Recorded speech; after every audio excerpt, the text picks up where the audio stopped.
Boa noite, irmãos, a paz de Cristo para todos. Quem está feliz de estar na casa de Deus, dá uma glória para Jesus. Que maravilha, que bênção podermos estar juntos mais uma vez na casa do Senhor, nessa noite especial, celebração da Santa Ceia do Senhor. E dessa vez para ministrar aqui a palavra do Senhor. Antes, porém, eu quero... o pastor Lucas já justificou aqui a ausência do pastor Silas, que está na caravana a Israel, Egito, né? E por isso não está aqui, mas também eu quero justificar o pastor Silas Filho. O pastor Silas Filho está atendendo as igrejas do Nordeste, por isso também ele não se encontra hoje. Glória a Deus. Antes, porém, da gente ler aqui um texto da palavra, quero dizer que eu trouxe hoje, não é sempre que eu trago, mas hoje eu trouxe aqui meu livro, tema Calma, vai passar. Falo sobre quando Jesus acalma a tempestade, andando sobre as águas. E é uma experiência tremenda da palavra para o nosso enriquecimento, para o nosso amadurecimento na fé, para a edificação da nossa fé em Cristo Jesus. Esse livro tem abençoado muitas pessoas, e se você quiser adquirir hoje, ou para a sua própria leitura, ou para abençoar a vida de alguém, para evangelizar, está disponível lá fora, custa R$20. Nós temos lá cartão de crédito, débito, né? Tem uma máquina também, você pode fazer isso, pode adquirir. Eu sempre gosto de, quando apresento o livro, dar pelo menos um de presente para alguém. E hoje eu queria presentear a minha amiga pastora Fátima com esse livro, viu? Queria abençoar aqui a pastora Fátima.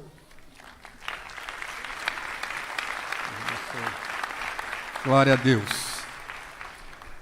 Muito bem, irmãos. Abra comigo sua Bíblia no segundo livro de Samuel, capítulo de número 9. Segundo livro de Samuel, capítulo de número 9.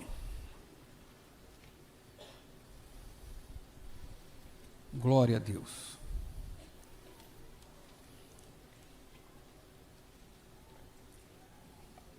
Se você achou, diga amém. Quem não achou, diga espera. Muito bem, a gente espera mais um pouquinho, pelo menos 30 segundos. Tempo de você chegar lá no texto.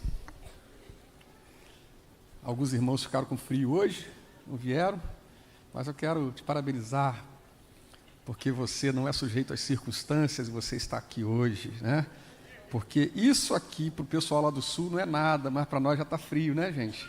É um friozinho, né? Finalmente chegou o inverno no Rio de Janeiro. Segundo Samuel, capítulo 9, se você achou, diga amém. Diz assim: e disse Davi: há ainda alguém que ficasse da casa de Saul, para que lhe faça bem por amor de Jonatas? E havia um servo da casa de Saul, cujo nome era Ziba, e o chamaram que viesse a Davi, e disse-lhe o rei: és tu Ziba? E ele disse: teu servo. E disse o rei: não há ainda algum da casa de Saul, para que eu use com ele de beneficência de Deus?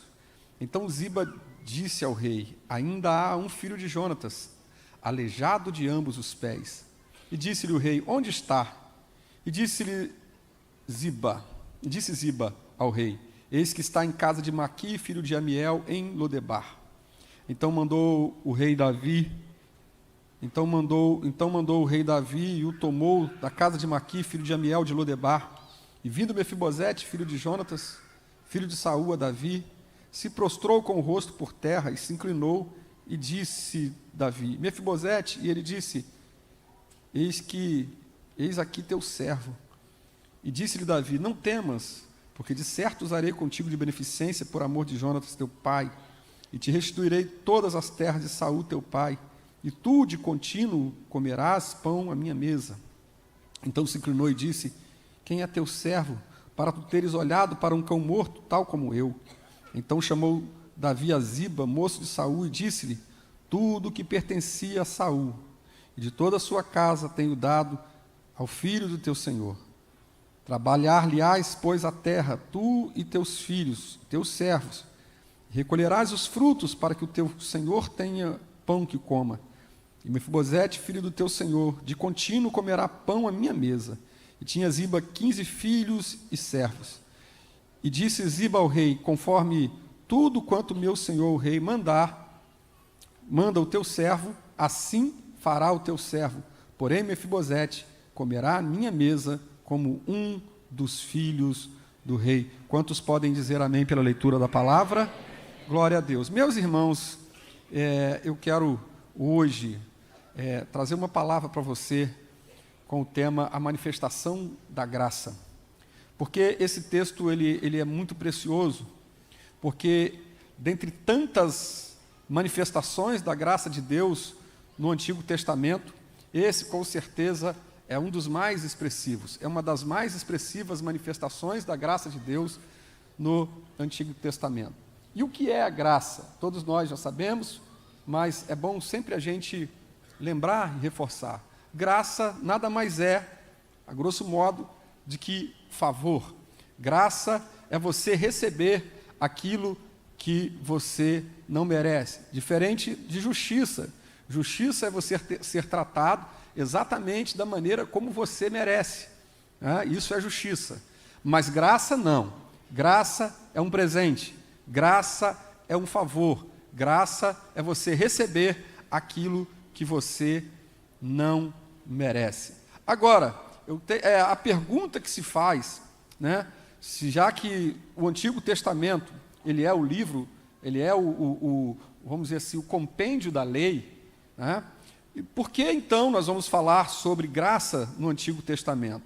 É bom que se diga que, segundo o que Paulo mesmo vai dizer aos Colossenses, no capítulo 2, versos 16 e 17, e o autor aos Hebreus, no capítulo 10, verso 1, que as coisas da lei, as coisas do Antigo Testamento, elas são sombras, seriam sombras daquelas outras coisas futuras, das coisas que haveriam de acontecer no futuro. Logo, quando nós olhamos para um texto como esse, nós podemos perceber, podemos enxergar que esse texto, ele vai trazer para nós lições, coisas que a gente possa aplicar à nossa vida. Não vale para nós da mesma forma como para aquele povo do Antigo Testamento. Eles estavam numa outra dispensação, num outro período, num outro regime de governo espiritual, podemos dizer assim. Mas nós estamos num período da graça, nós estamos no Novo Testamento. E quando nós olhamos para cá, nós vamos ver então Deus manifestando o seu favor, Deus manifestando a sua graça a alguém, uma graça sendo liberada, e aí nós podemos então destacar, extrair ensinamentos, lições e aprendizados a partir desse texto para aplicarmos à nossa vida. Quando nós olhamos um texto desse do Antigo Testamento e não fazemos uma aplicação para o nosso contexto, para a nossa vida, para o nosso tempo, o texto fica meio que capenga, fica faltando alguma coisa. Então, mas quando você olha para um texto desse do Antigo Testamento e traz uma aplicação, aí ele tem a validade da graça de Deus. Você vai ver o Evangelho sendo aplicado e se cumprindo na pessoa de Jesus. E quando a gente olha então para esse texto, a gente vai ver algumas lições. Se você tiver com sua Bíblia aberta, eu queria que você olhasse comigo, porque nós vamos extrair algumas poucas lições antes da gente participar da mesa do Senhor nessa noite. E a primeira lição que eu quero extrair para você está logo no versículo 1, que o texto me informa, que quando Davi pergunta se ainda havia alguém que ficasse da casa de Saul, ele, por amor de Jonatas, é um período, capítulo 9, ele está inaugurando uma nova fase na sua vida. E que fase é essa? A fase em que ele pode olhar para os outros de maneira tranquila, de maneira calma. Por quê? Porque não há mais guerra no reino. O reino está em paz. Se você olhar o capítulo 8, você vai ver uma síntese de vários reinos, de vários reis e inimigos que Davi venceu. Não foi fácil para Davi se estabelecer no reino. Primeiro ele teve que ter uma prolongada guerra contra a própria casa de Saul. Depois ele enfrenta vários inimigos, vários povos que estavam ali guerreando com Israel durante muitos anos. Ele venceu então os moabitas, ele venceu o rei de Zobá, ele venceu os sírios, ele venceu os filisteus, ele venceu uma série de inimigos. E agora, quando chega no capítulo 9, Davi está desfrutando de um tempo de estabilidade no seu reino. Ele está desfrutando de um tempo de bonança, onde as coisas já estão devidamente organizadas. Se você olhar o conjunto de textos que trata desse tempo, você vai perceber que, por exemplo, os filhos dele, inclusive, já estavam estabelecidos como ministros do seu governo. Então, Davi está vivendo um tempo de paz. E o tempo de paz vai proporcionar a oportunidade de olhar um pouco para fora, de perceber e de pensar em alguém que ele possa fazer bem, fazer benefício ou ajudar. Qual é a lição que a gente extrai? A primeira lição é a seguinte: você precisa cuidar primeiro de você, para depois poder cuidar dos outros. Cuide de você, para depois cuidar dos outros. Davi só cuidou dos outros, Davi só pensou em Mefibosete, só pensou na aliança que ele havia feito com Jonatas, ele só pensou sobre um voto, uma promessa que ele fez muitos anos depois, quando ele de fato tinha condições de cumprir aquilo. O que a gente pode aprender para a nossa vida? Que nós, muitas vezes, nos envolvemos em tribulações, em problemas, em adversidades, em lutas na nossa vida, porque estamos querendo resolver o problema dos outros antes de resolver os nossos. Você está entendendo? Nós, muitas vezes, queremos, antes de cuidar da nossa vida, queremos cuidar da vida dos outros. Você não tem uma casa, mas quer pagar a casa para os outros. Você não tem carro, mas quer pagar um carro para os outros. Você não tem plano de saúde, mas quer pagar plano de saúde para outra pessoa. Você não consegue dar conta da sua casa, da sua família nuclear, e você está querendo ajudar tio, ajudar amigo, ajudar sobrinho, ajudar pessoas, e aí você não consegue se levantar, você não consegue se erguer, você não consegue prosperar. Por quê? Porque você está com a sua energia minada, você está com as suas energias minadas, você está com as suas forças se esvaindo, você não está conseguindo concentrar as suas forças em se estruturar. Então eu aprendo aqui que para que eu possa ajudar outras pessoas, eu preciso primeiro resolver o meu problema, eu preciso cuidar primeiro da minha vida, e a Bíblia tem vastos textos sobre isso. Por exemplo, que Paulo escreve a Timóteo no capítulo 4, versículo 16, ele diz o seguinte: tem cuidado de ti mesmo e da doutrina. Ou seja, ele tem que cuidar da doutrina? Tem, mas primeiro ele tem que cuidar de si mesmo. Tem uma hierarquia de prioridades.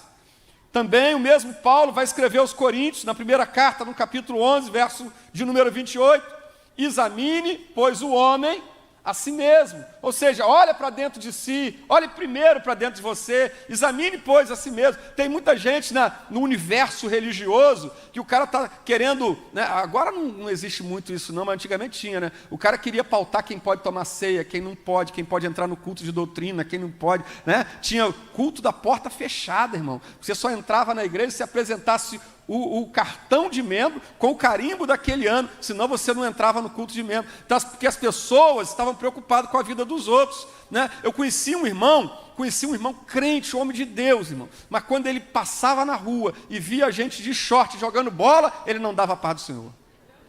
Ele só dava a paz do Senhor se a gente tivesse calça comprida.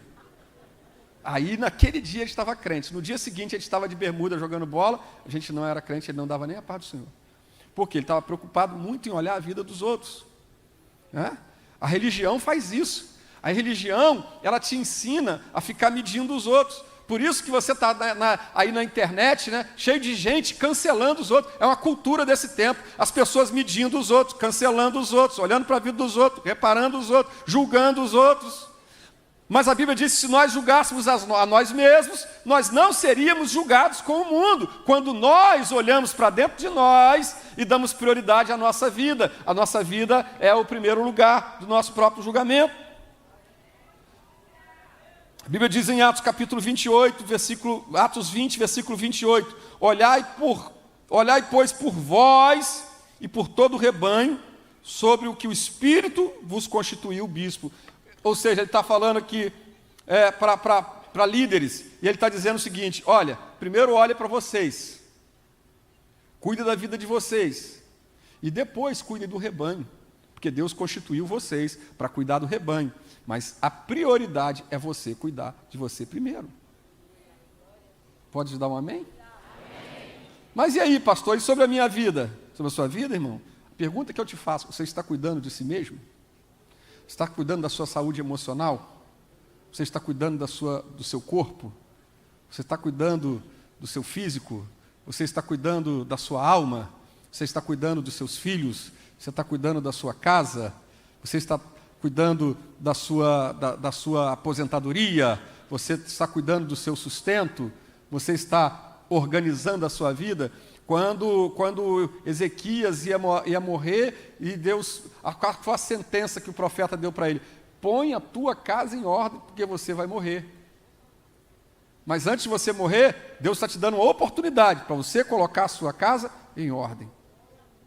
Então, querido, Deus está nos dando oportunidades nessa noite de colocarmos a nossa casa em ordem, a nossa vida em ordem, cuidar da nossa vida. Davi cuidou da sua vida, cuidou do seu reino, organizou tudo, venceu os inimigos, expulsou os perigos, se livrou dos problemas. Depois que ele se livrou dos problemas, organizou a administração do seu reino, estabeleceu tudo, ele falou: agora, quem é que eu vou ajudar? Primeiro eu me ajudo e depois eu ajudo os outros. Posso ouvir um amém da igreja? Segunda lição que eu aprendo nesse texto. Eu aprendo nesse texto que o Mefibosete, né, o texto vai me mostrar que o rei pergunta, né, há alguém da casa de Saul que eu possa fazer beneficência por amor de Jonatas? Versículo 1. Versículo 2, ele chama o Ziba, e o Ziba se apresenta. No versículo 3, ele diz: quem é que eu posso ajudar? Tem alguém? Aí ele diz: tem um camarada, filho de Jonatas, aleijado de ambos os pés. E o rei pergunta no verso 4, onde ele está? E a resposta foi, onde? Em Lodebar. Diga comigo, Lodebar. Sabe o que significa Lodebar? Terra sem pasto. Segundo o pastor Silas, é mais ou menos Japeri, sei lá, ele fala uns lugares aí, né? Fala o nome dos lugares aí. Lodebar, né? Depende do ponto de vista, pode ser qualquer lugar. Lodebar pode ser qualquer lugar, longe, distante.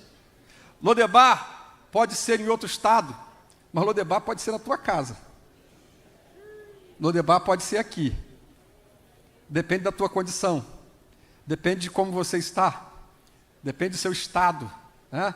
Tua vida está sem pasto, sem produtividade, sem frutos, sem condições, né? Lodebar representa isso, representa a ausência, lugar do esquecimento, né? Uma palavra moderna aí, lugar do cancelamento, né?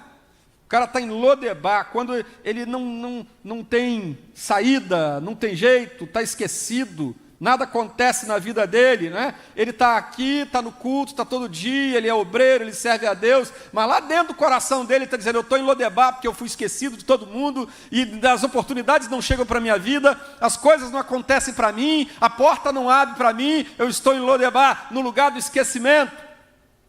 Mas a lição que eu aprendo aqui nessa noite é a seguinte: o meu Deus, o teu Deus, o nosso Deus, não está preso à geografia ou circunstância.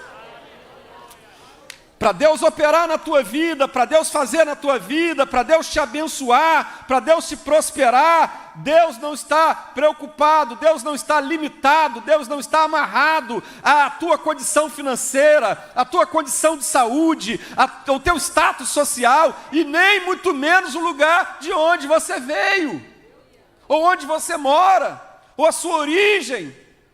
Deus não está preso a isso, e às vezes nós colocamos desculpas para, a nossa incredulidade, a nossa falta de fé, ou a nossa falta de esperança. A gente coloca: Deus não vai fazer porque eu estou nesse lugar longe aqui, eu estou nesse lugar difícil, eu estou nessa condição difícil, não é o meu sobrenome, é a cor da minha pele, é o lugar onde eu nasci, porque eu nasci na favela, eu nasci no morro, eu nasci não sei aonde, eu vim da roça, eu vim do Roncalho, eu vim da Baixada, eu vim da Zona Norte, eu vim da Zona Sul, todo mundo tem uma história ruim para contar. Ou quase todo mundo, né? A gente tem as nossas mazelas, as nossas dificuldades, as nossas tribulações, mas eu quero dizer para você que isso não impede o agir de Deus na sua vida. Você lembra de Moisés? Moisés está no deserto de Midian, pastoreando as ovelhas do seu sogro. E Deus apareceu lá, no meio de uma sarça. Você lembra de José? Foi colocado num poço. Depois, vendido para a casa de Potifar. Anos na cadeia. Mas em todos os lugares por onde José passava, Deus o abençoava e o fazia prosperar. Você lembra de Abraão? A Bíblia diz, o escritor aos Hebreus, diz que ele foi peregrino e forasteiro, né, morando em cabanas, mas ele era herdeiro de uma promessa, e todo lugar que Abraão passava, Deus o fazia prosperar, Deus o fazia crescer, Deus o fazia enriquecer. Porque era o lugar? Não. Era a bênção de Deus. É o lugar? Não. É a geografia? Não. É o teu sobrenome? Não. É a tua situação econômica, social? Não. É a bênção de Deus que te acompanha. E esses sinais seguirão aos que creem. Em meu nome expulsarão os demônios, falarão novas línguas, pegarão em serpentes, escorpiões, e nada vos fará dano. Tem uma bênção que te acompanha. Você é abençoado, e onde você passar, a bênção de Deus vai te perseguir. Eu poderia ficar falando aqui tanta gente, tantas pessoas, tantos homens, mulheres, que foram abençoados por Deus apesar da adversidade. Você lembra de Jacó? Meu Deus, Jacó, gente. 20 anos em Padã Arã. 20 anos na casa de Labão. O Labão mudou o salário de José 10 vezes. Se tivesse sindicato naquela época, o Labão ia ser multado pelo sindicato várias vezes, porque ele mudava o salário do Jacó, ele mudava a regra.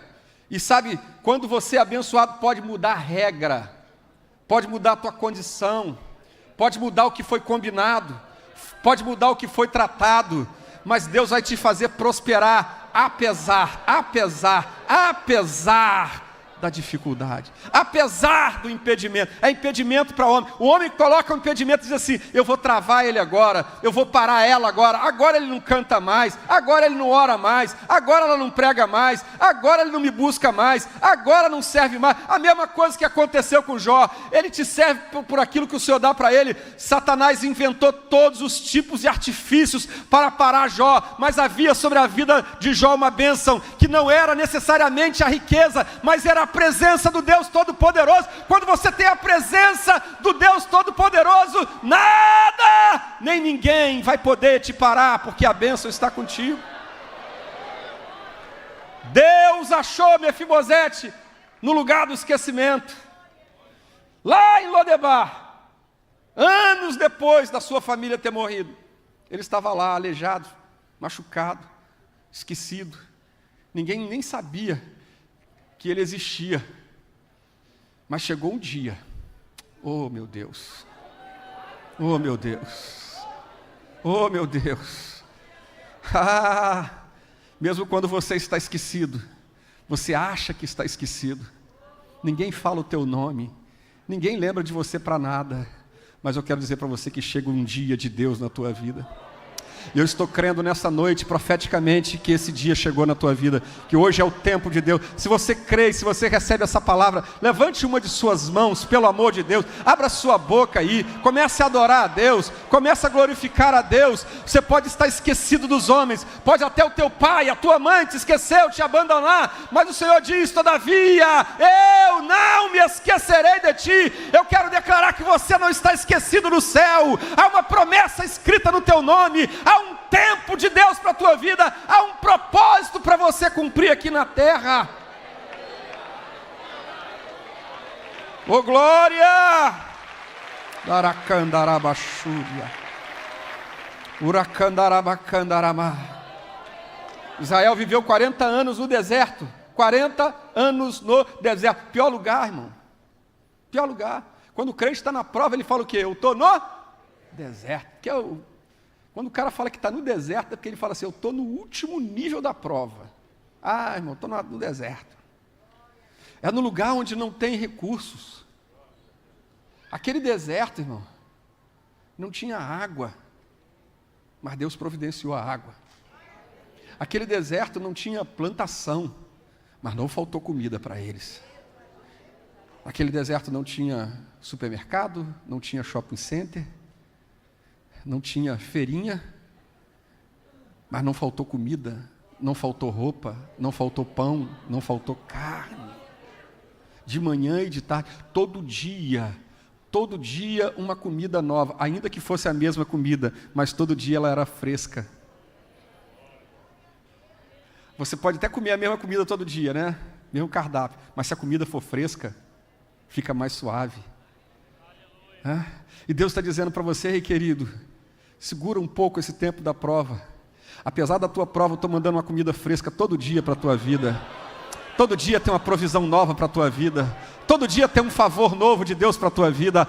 Irmão, lá não tinha Zara, não tinha Riachuelo, não tinha Casa Bahia, mas não faltou nada para aquele povo durante 40 anos. O sapato não gastou, a roupa não esgaçou, não destruiu, não apodreceu. Deus guardou aquele povo durante 40 anos. Irmão, durante 40 anos tinha coluna de fogo, tinha nuvem de glória, tinha Shekinah de Deus. Deus vinha, se revelava a Moisés. Irmão, o tempo mais terrível da prova foi o maior tempo de manifestação de Deus. Lá no deserto, eu vim aqui declarar nessa noite que você está vivendo um tempo tremendo de Deus, e vai ser o tempo da maior manifestação de Deus na tua vida, porque não tem deserto que te pare, não tem prova que te pare, não tem lugar ruim ou difícil que te pare, porque Deus está contigo, e onde Deus está é céu. Porque Jesus também passou pelo deserto. Diz a Bíblia, os textos bíblicos dizem que Jesus conviveu com as feras. Irmão, tinha fera e ainda tinha diabo. O diabo, você sabe quem é o diabo, né? O diabo é o diabo. E as feras, você interpreta do jeito que você quiser. Pode ser teu cunhado, pode ser teu primo, pode ter sua sogra, pode ser um parente, pode ser o patrão, pode ser o chefe. Eu não sei quais são as feras que você está convivendo. Mas eu vim dizer para você que no final da prova, o céu vai se manifestar, porque os anjos de Deus vieram e serviram a Jesus. Jesus ainda não tinha saído do deserto, mas lá, Léo, lá no deserto, tinha anjo de Deus servindo. O teu posicionamento vai fazer o ambiente. O teu posicionamento vai fazer o ambiente. Segura a tua onda aí enquanto você está nessa prova, enquanto você está vivendo o teu Lodebar, porque vai chegar um dia que alguém vai bater na tua porta, teu telefone vai tocar, vai receber uma mensagem no Zap. É o Ziba que está chegando com a notícia boa. Tem notícia boa para você, tem resposta para você, tem porta aberta para você, tem virada para a tua vida. Quantos creem e recebem isso nessa noite? A bênção de Deus não é geográfica, necessariamente. Deus não depende do lugar ou da circunstância que você está vivendo. Deus vai se lembrar de você. Deus vai manifestar a tua bênção. Terceira lição que eu quero extrair para você é a seguinte: que em tempos de crise Deus vai usar alguém para se lembrar de você. Deus vai usar alguém para você. Fala para o teu vizinho se você pode. Primeira vez que eu estou fazendo isso hoje, né? Fala para alguém, pelo menos uns dois, aí fala assim, ó, Deus vai usar alguém para você. Quem sabe a pessoa que Deus vai usar, esse irmão que está até do teu lado aí, você não sabe. Porque aqui na terra, irmão, não é toda hora que Deus manda anjo, não. Às vezes o anjo é o irmão. Às vezes o anjo é uma pessoa que Deus usa. Deus vai usar pessoa. Deus usa a gente aqui na terra. Deus usa a mim, Deus usa você. Deus usa a igreja, Deus usa o povo. Deus vai mandar um Ziba na tua vida. O rei falou assim, Ziba, vai lá em Lodebar e manda chamar o rapaz, manda chamar o Mefibosete, que eu tenho um negócio para ele, eu tenho uma bênção para ele, eu tenho uma vitória para ele, eu tenho uma mudança para a vida dele, eu tenho um lugar novo para a vida dele. Vai entrar um Ziba na tua vida, vai chegar alguém, um instrumento de Deus, alguém que Deus vai levantar nesse tempo. Quem crê nessa palavra, se manifeste aí no seu lugar, faz um barulho aí de adoração, abre a tua boca, fale em línguas estranhas, exalte o Senhor, porque Deus está preparando uma resposta para a tua vida. Deus está preparando, Deus vai usar alguém para te abençoar, alguém vai ser instrumento de Deus, vai entrar um Ziba na tua vida. Oracandarai, Remacandarasúria, Remanchu calabassurianda rebassai. Remanchu idome calasai deremessoukia. Lebasurgia ramacomassai. Lebandorecanda rabassai, Jomacanda rabassai. Remanchu e remessergia. Remanchu calabassúria. Remanchu calamandaracanda. Remanchu sequeleforgia. Lemanturi como nasai. Deleforgue fai, Joe Kelebácia. Morreu muita gente da família de Saul. Quase todo mundo da casa de Saul morreu, mas Deus preservou o Ziba para esse tempo. Deus guardou o Ziba para esse tempo. Sabe, irmão, o Ziba é um personagem muito polêmico. Tem gente que fala bem do Ziba, tem gente que fala mal do Ziba, mas uma coisa eu sei. Uma coisa eu sei. Nem que tenha que usar alguém do mal. Nem que tenha que usar alguém que te perseguiu.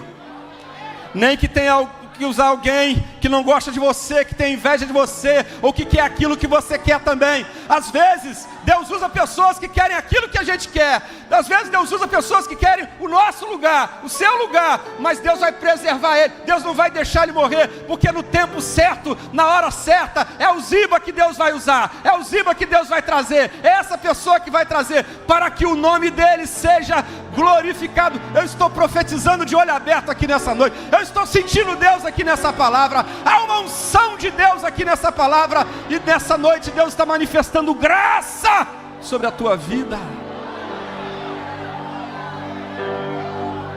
Oracalabaxu,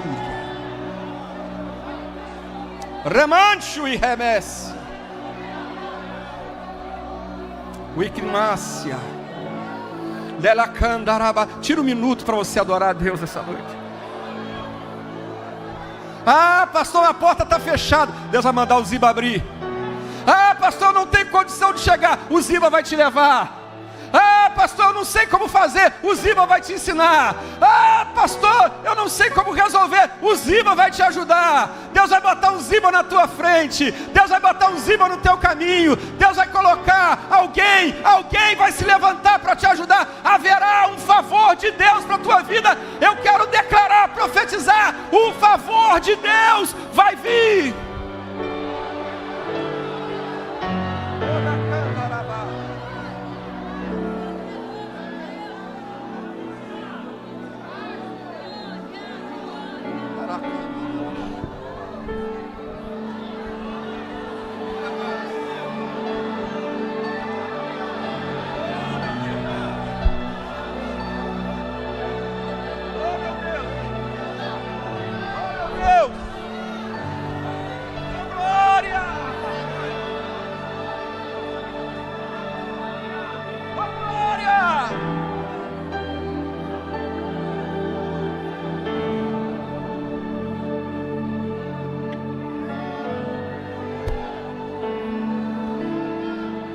Quarta lição que eu aprendo aqui, já vou terminar já. Davi perguntou para o Ziba, Ziba, tem alguém da casa de Saul, por amor de Jonatas, para que eu possa fazer beneficência? Ele diz assim, o que ele responde? Tem um cara lá em Lodebar, tem um filho de Jonatas, aleijado de ambos os pés. Davi perguntou qual era a condição dele? Davi perguntou se ele era aleijado? Davi perguntou se ele era alto, se ele era baixo, se ele era louro, se ele era preto, se ele era branco, se ele era sábio, se ele era ignorante, se ele era rico, se ele era pobre. Ele perguntou só se tinha alguém. E qual foi a resposta? Tem um aleijado. Você reparou que tem sempre alguém, tem sempre um filho do... Porque o Ziba às vezes não vigia. Às vezes Deus quer usar o Ziba, mas o mesmo cara que Deus usa, ele... Lembra do Pedro? Ô Pedro, para trás de mim, Satanás. Tem um aleijado. Tem sempre alguém para lembrar da gente pela nossa marca do passado. Tem sempre alguém querendo jogar um rótulo. Um rótulo. Ah, esse aí Aí eu lá, mas ele é aleijado, hein? Talvez ele não sirva porque o senhor quer, porque ele é aleijado. Ah, não, ele é baixinho. Não, ele é gordinho. Sabe aquele gordinho? Ah, o careca. Não, ele é o mudo, é o surdo, é o cego, é o velho, é o novo. É aquele que fala alto, é aquele que fala demais, é aquele que é tímido.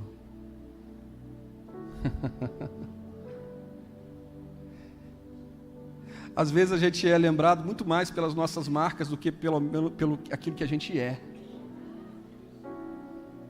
Mas hoje, em nome de Jesus, a graça de Deus está se manifestando na tua vida para dizer para você: não aceite rótulos.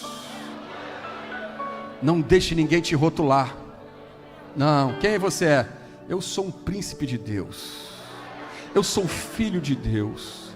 Eu sou Mefibosete, filho de Jonatas, neto de Saul. Eu tenho uma linhagem real. Eu sou um príncipe. Gente, você não é aquilo que as pessoas dizem que você é. Eu vim aqui nessa noite dizer para você: não aceite que colhem esses rótulos. Ah, aquela é mãe solteira, aquele lá é o órfão, não tem pai, não tem mãe, criado no orfanato. Não, aquele lá, o da favela, o outro lá, o da roça. Eu lembro quando eu era criança, irmão. Às vezes a gente usa as mensagens também para poder botar para fora, né, as nossas histórias de vida, né? Eu tinha vergonha de ser crente, porque a gente sofria bullying. Se a menina na igreja, se a menina fosse crente na sala, os meninos puxavam a saia das meninas na escada. Batia na gente, porque o crente era bobo, o crente não reagia. Aleluia! Carne no prato, farinha na cuia. Olha lá, o Bíblia. E eu então que eu vim da roça, irmão, ele me chamava de Paraíba. O moleque lá do morro me chamava de Paraíba. Ele me chamava de Paraíba. Eles não sabem que os paraibanos são pessoas maravilhosas, abençoadas. Que os nordestinos... Tem paraibano aí? Já tem uma que se manifestou ali. Tem mais paraibano aí? Só os paraibanos dão glória a Deus aí. Quem é nordestino dá um brado aí. Quem nasceu na roça dá glória a Deus aí. Quem nasceu na favela dá aleluia. Meu Deus. Mas aqui não tem cor da pele. Aqui, o único rótulo que você carrega é o selo do Espírito de Deus que te selou para o dia da redenção. Esse rótulo você pode carregar. Eu sou marcado, eu tenho a marca do sangue de Jesus na minha vida. Eu fui lavado, eu fui comprado pelo sangue precioso de Jesus Cristo na minha vida. Então, Satanás, sai para lá com os teus rótulos, sai para lá com os seus apelidos, porque eu sou filho de Deus, eu sou herdeiro de Deus, eu sou co-herdeiro com Cristo. Não deixe, não permita que ninguém te rotule. O cara esqueceu, irmão, que ele era aleijado, mas era príncipe. As tuas marcas não roubam a tua herança. As tuas marcas do passado não cancelam o teu futuro. Se fosse você até anotava isso aí.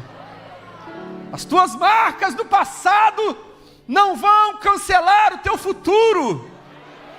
O que Deus vai fazer na tua vida é, apesar do teu passado, apesar de você ser aleijado, apesar do teu pecado, apesar do teu erro, apesar do acidente, apesar do problema, Deus tem um plano para a minha vida. Deus tem um projeto para a minha vida. Deus tem um lugar melhor para a minha vida. Deus tem um lugar melhor para você. Será que você pode celebrar isso nessa noite? Não permita que nada nem ninguém venha te rotular. Você é príncipe, apesar de tudo, você é príncipe. Apesar do problema, você é abençoado. Apesar de ser aleijado, Davi disse, ele é aleijado, mas vai ter um lugar na mesa. Vou dar uma de itinerante aqui hoje. Você não entendeu? Apesar de aleijado, o rei ofereceu um lugar na mesa.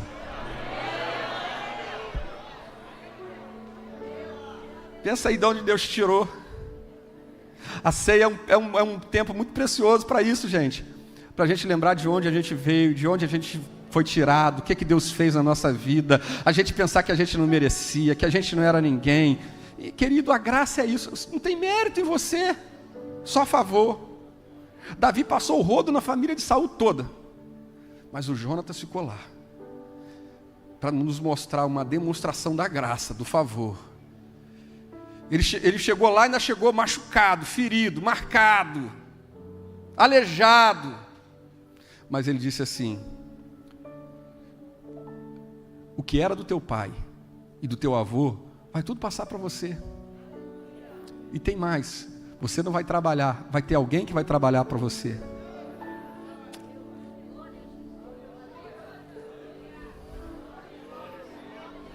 E você vai comer de contínuo na minha mesa.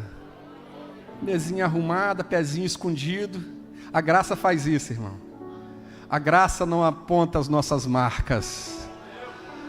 A graça aponta nossa condição em Cristo. Assentado nas regiões celestiais em Cristo. Todo mundo aqui tem o seu lado Mefibosete na vida, irmão. Todo mundo aqui. Ninguém pode acusar ninguém de nada. Sabe por quê? Porque nós estamos na mesa. A mesa iguala. A mesa do mundo diferencia posição social. Não é todo mundo que pode sentar em todas as mesas. Não é todo mundo que pode ir num hotel 5 estrelas, num resort bacana, se assentar com um prefeito, com um governador, com uma autoridade. Mas na mesa da graça, o ex-traficante pode entrar, sentar na mesa. O ex-assassino pode se assentar na mesa. O pobre pode, o rico também pode, o culto pode, o ignorante pode todo. Pode o músico, pode o cantor, pode o pastor, pode o obreiro, pode o diácono, pode o homem, pode a mulher, pode o pecador. Se for arrependido, tem lugar na mesa para você. Porque você não é mais olhado, você não é mais o aleijado, gente. Você recuperou a tua condição de príncipe. Oh, glória! Você é príncipe de Deus. Fala para alguém aí perto de você, você é um príncipe de Deus. O rei falou para ele, você vai comer à mesa, você vai se assentar à minha mesa. E aí, eu acho interessante isso, que o Mefibosete, ele se ajoelha, ele se abaixa, ele diz assim, quem sou eu, teu servo, para sentar à tua mesa? Quem sou eu para que tu olhes para um cão morto como eu? Sabe como ele estava se posicionando? Como um derrotado. Sabe por quê, Gesiel Lima? Quando aconteciam as guerras antigamente, o vencedor pegava o vencido, o rei, o príncipe. A primeira coisa que ele fazia, furava o olho do camarada, cortava o polegar, tirava a dignidade, tirava as vestes reais e colocava pano de saco, humilhação. E o rei sentava-se à mesa para o banquete e o derrotado ficava lá abaixo da mesa, esperando cair uma migalha, as sobras.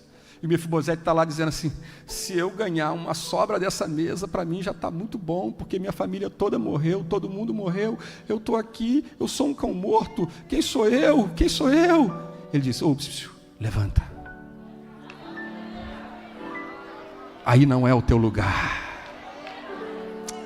Você vai mudar de posição, você vai mudar de status, você vai sair de debaixo da mesa, da posição de cão morto, de derrotado, e você vai se assentar na mesa dos vencedores. Essa noite a mesa dos vencedores está posta, e o Espírito Santo está convidando a mim e a você, ei, vamos nos assentar à mesa dos vencedores.